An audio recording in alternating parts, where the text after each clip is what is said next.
इस वक्त anti ageing की दवाओं को लेकर के बहुत सारे सवाल उठ रहे हैं और जब से शेफाली जरीवाला की मौत हुई उसके बाद से ये हो रहा है कि क्या जो बॉलीवुड के सितारे हैं वो एंटी एजिंग दवाओं का इस्तेमाल करते हैं। इसी पर बात करने के लिए मशहूर अभिनेत्री गुलपनाग इस वक्त हमारे साथ हैं। बहुत स्वागत है आपका एनडीटीवी इंडिया पर। पहला सवाल आपसे यही कि ये दवाएं लोग लेते हैं क्या बॉलीवुड में?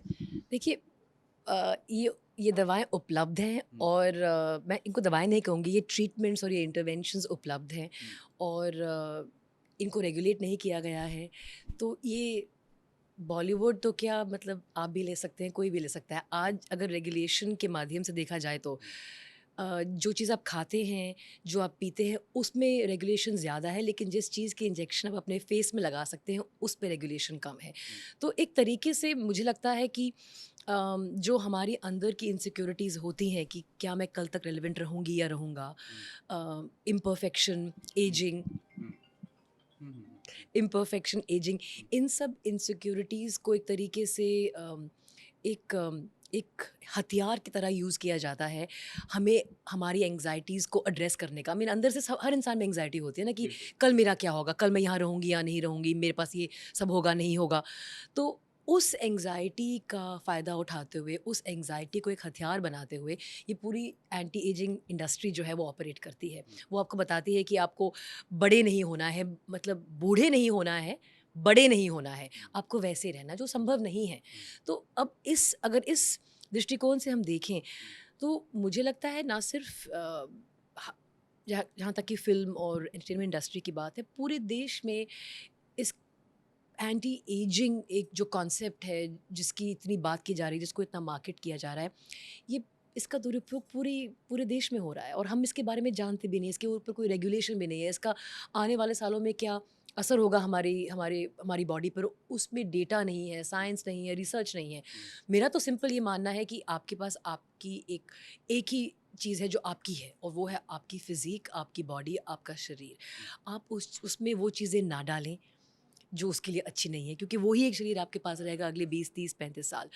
अगर आपके पास डीज़ल की गाड़ी है, तो आप उसमें केरोसिन डालेंगे? नहीं डालेंगे। तो हम क्यों वो चीज़ें हमारी बॉडी में डालना चाहते हैं जो हमारे लिए अच्छी नहीं है, जिस पे रिसर्च नहीं है। हर जो ड्रग हम लेते हैं, पैरासिटामॉल से लेकर ब्रूफेन तक, उसमें सालों साल रिसर्च हुई है, टेस्टिंग हुई है। अभी हम वो चीज़ लगा रहे हैं हमारे चेहरों पर। मेरे कहने का ये मतलब नहीं है कि जो आज जो इस तरीके का जो एंटी एजिंग प्रेशर है, वो सब पर है। पर देखिए, अच्छा दिखना तो शुरू से एक तरीके से हर आर्टिस्ट ने उसे एक आइडियलाइज़ किया है, पर अब एआई की वजह से उसको पैकेज किया जा रहा है, आपके फ़ियर्स को इंस्टीट्यूशनलाइज़ किया जा रहा है और ये डिफ़ाइन किया जा रहा है कि परफ़ेक्ट लुक्स क्या है। मतलब आँखों में कोई झुर्रियाँ ना हो, तो ये सब बाल आपके ग्रे ना हो, ये सब नॉर्मल नहीं है। एक एआई ड्रिवन वर्ल्ड में हम रह रहे हैं, जिसमें सोशल मीडिया के ज़रिए हमारी इनसिक्योरिटीज़ को और फ़ीड किया जा रहा है। अब मैं अ, शेफ़ाली के विषय पर ज़्यादा चर्चा नहीं करना चाहती, हम नहीं जानते कि क्या हुआ, क्या नहीं हुआ। पर मैं अगर जो जो बड़ा मुद्दा आज उठा है एंटी एजिंग का, उस पर मैं ज़रूर कहना चाहूँगी कि हमें हमें आज ये सोचना है कि आगे आने वाले दिनों में हमारी अगर जो हेल्थ होगी, उसका उसका जो आउटकम है वो हम आज डिटरमिन कर रहे हैं। हम और 10 साल और 20 साल में ये नहीं सवाल पूछ सकते कि हम ऐसे क्यों हैं? आज जो हम खा रहे हैं, पी रहे हैं, लगा रहे हैं, उस सब का असर हमें और 10 साल में दिखने वाला है। तो हमें जो कुछ भी करना है, जो कुछ भी खाना-पीना, जो भी करना है लाइफ़ में, मैं एंटीजन की बात भी नहीं कर रही हूँ, मैं ज़िंदगी की बात कर रही हूँ। हमें वो उस 10 साल के लेंस के ज़रिए देखते हुए करना है। मैम, बहुत सारे डॉक्टर्स हमने बात की, हमने इसको लेकर एक मुहिम भी चलाया था। तो बहुत सारे डॉक्टर्स ने ये कहा कि बहुत लोग ऐसे होते हैं जो डॉक्टर के पास जाते हैं, वो प्रॉपर उनसे राय लेते हैं और हमारे पास जब लोग आते हैं तो हम उनको बहुत सारी जानकारियाँ देते हैं और सावधानी बरतते हैं। लेकिन बहुत सारे सितारे ऐसे हैं, जैसा आपने भी कहा कि कॉम्पिटिशन बहुत ज़्यादा है, तो एक उम्मीद रहती है कि हम बेहतर दिखें। उस चक्कर में जब जिम जाते हैं तो उनके चक्कर में वो कई बार जिम के चक्कर में वो दवाएँ ले लेते हैं जो किसी ने बता दिया उनको, उस वजह से भी उनको नुकसान होता है, ऐसा होता है क्या? ये बॉलीवुड में है ऐसा? ये पूरी दुनिया में है। अब बॉलीवुड में ही क्यों मतलब दायरा इतना सीमित कर रहे हैं?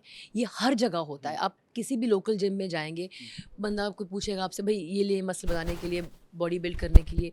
तो ये जो मेडिकल ग्रेड इंटरवेंशंस हैं, जो नॉन मेडिकल लोग उस पे राय दे रहे हैं, वो अपने आप में एक बहुत बड़ी समस्या है। और मैं फिर से कहूँगी ये जो हम चर्चा कर रहे हैं उसमें वो हमें केवल उसका दायरा बॉलीवुड तक नहीं रखना चाहिए। बॉलीवुड सिर्फ़ एक परछाई है हमारी सोसाइटी में क्या हो रहा है, क्योंकि जो लोग बॉलीवुड का हिस्सा हैं वो सोसाइटी का हिस्सा है, वो हमारे समाज का हिस्सा हैं। तो ये जो क्विक रिज़ल्ट्स, मेन मसला ये है कि जो जो चीज़ें धीरे-धीरे फ़िज़िकल फ़िटनेस की अगर बात की जाए, वेलनेस की अगर बात की जाए, वो लंबे अरसे की परिश्रम की बाद आती हैं। और अगर हम क्विक फ़िक्स की बात करें, चाहे वो बॉडी बिल्डिंग की हो या किसी भी तरीके की हो, वो क्विक फ़िक्स अपने आप में एक बड़ी प्रॉब्लम है, मेरा ये मानना है। अच्छा, हमने पिछले दिनों देखा कि सिद्धार्थ शुक्ला की एज आपने देखी बहुत कम था। ब्रिगेड वेल्स बहुत कम एज था, अच्छी दिखने में अच्छा, बॉडी भी अच्छी थी, लोगों लोगों ने कहा कि जिम वगैरह। और फिर शेफाली जरीवाला को भी आप देख लीजिए, उनकी भी फिटनेस बहुत बहुत थी। आप क्या राय देंगी लोगों को अगर वो लोग फिट रहना चाहते हैं, और चूंकि पूरा मामला यही है कि वो लोग दिखें अच्छा, जवान दिखें, तो इसको लेकर के आपकी क्या राय, क्या सलाह देंगी आप? मैं फिर से वही बात कहूँगी, मेरा ये मानना है कि ये जो हम जिस विषय पे हम बात कर रहे हैं वो केवल बॉलीवुड तक सीमित नहीं है। बहुत से लोगों पे ये बीती है ये बात कि बहुत फिट है, ट्रेडमिल पे दौड़ रहे हैं, जिम में हैं एंड सडन हार्ट फेलियर, और ये बिटवीन 35 एंड 45 की एजेस पे हो रहा है। तो ये एक कंट्री वाइड समाज में मतलब हर जगह ये फिनोमिना है।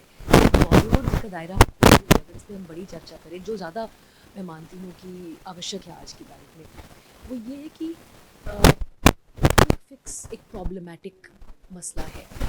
और ये फिट हैं, जो फिट दिख रहे हैं वो नेसेसरी फिट हैं कि नहीं, जो अंदर से सही लग रहा है वो अगर बाहर सही हो तो बात अलग है, पर केवल बाहर से सही लगना is not an indicator of health. आपने किस तरीके के सप्लीमेंट्स लिए हैं, आपने किस तरीके की दवाइयाँ ली हैं, किस तरीके के हार्मोनल सप्लीमेंट्स लिए हैं उस तरह से दिखने के लिए, वो भी तो बहुत बड़ा असर करते हैं आपकी अंदर की लाइफ। तो बार बार सब ठीक लगते हैं, पर अंदर क्या हो रहा है, क्योंकि हमने क्या क्या लिया है। क्योंकि बात मैं वही दोहराना चाहूँगी, क्विक फिक्स एक प्रॉब्लम है। कोई चीज़ जो लंबे अरसे से असर देती है, अगर आपको जिम में जाके बॉडी बनानी है, वो 8 9 10 महीने की लंबी एक प्रक्रिया है, अपने आप में एक प्रोसेस है, एक परिश्रम है, एक तपस्या है। तो वो ओवरनाइट नहीं हो सकता। और अगर वो आपको कोई सोल्यूशन दे रहा है तो आपको सबसे पहले सवाल उठाना चाहिए उस पे। क्विक फिक्स, किसी भी चीज़ का क्विक फिक्स सोल्यूशन नहीं है। सिर्फ एक ही चीज़ है, जो कोई टूट जाती है तो उसमें आप क्विक फिक्स या कुछ फेविकॉल या कोई भी जोड़ लगा सकते हैं, पर उसके अलावा ज़िंदगी में कोई भी ऐसी चीज़ नहीं जिसको आप क्विक फिक्स कर सकें।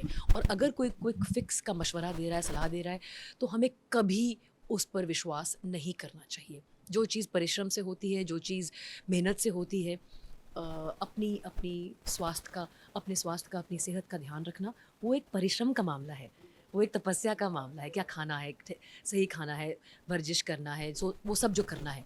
तो जहाँ पर भी क्विक फिक्स शब्द का प्रयोग होता है, मैं वहाँ से दूर भागती हूँ। एक बहुत महत्वपूर्ण बात आपने कही कि बहुत कम एज में लोगों की जान चली जा रही है, डांस करते करते, क्रिकेट खेलते खेलते। एक शख्स को हमने देखा गाना गाते गाते।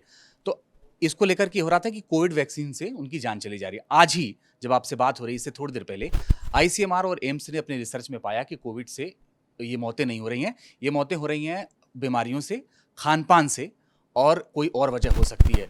तो खैर ये बात साफ होगी कि कोविड और वैक्सीन से मौत नहीं हो रही है। मेरा सवाल ये है कि क्या वाकई लोग खाने में गलतियां कर रहे हैं? ये जो आप भी लोगों से बातचीत होती होगी ना, आप लोगों से। देखिए मैं आपसे एक सवाल करूँगी, आपके पास कोई पेट है, कैट या डॉग? नहीं, मेरे पास नहीं है। पर अगर होता, आपको मतलब आपको कैट या डॉग में से ज़्यादा क्या पसंद है? दोनों ही लगभग। एक अगर चूज़ करना, डॉग। तो उसे आप चॉकलेट और कुछ ऐसी चीज़ें देंगे जो उसकी सेहत के लिए अच्छी नहीं है, बिल्कुल नहीं। पर खुद खा लेंगे। तो अब फ़र्क ये है कि हम हमारे पेट्स को वो चीज़ें देने को तैयार नहीं हैं, क्योंकि हमें पता है कि उनकी 10-11 साल की ज़िंदगी है। वो अगर हम उनको कोई हानिकारक चीज़ देंगे, उन पे असर एकदम दिखाई देगा, क्योंकि छोटी सी ज़िंदगी है। पर क्योंकि हमारी ज़िंदगी लंबी दी है भगवान ने, असर होते होते समय लग जाता है।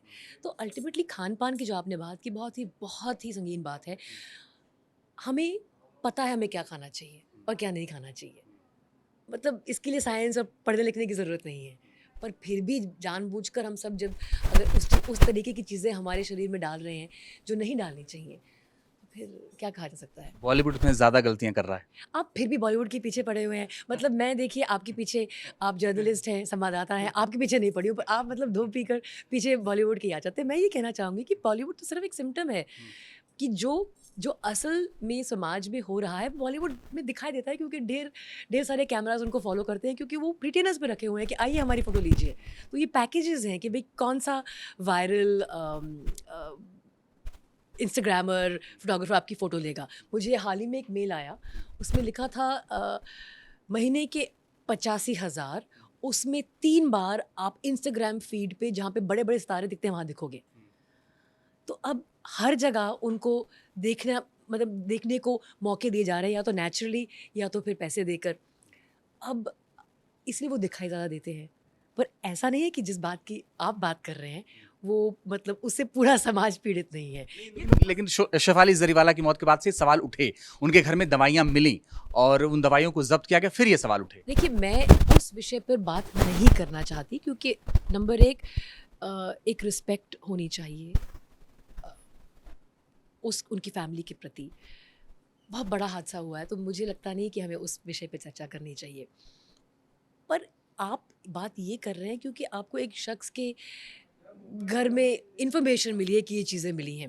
पर अगर हम आपको बताऊँ कि उस फ्लैट में कोई लेडी या कोई जेंट्स एंटी एजिंग चीज़ें ले रहे हैं, वो आपको इंटरेस्ट नहीं करेंगी क्योंकि अल्टीमेटली बॉलीवुड तो एक विज़िबल फेस है सोसाइटी का। जो इनविज़िबल फेस है सोसाइटी का, उसके बारे में कोई जानना नहीं चाहता।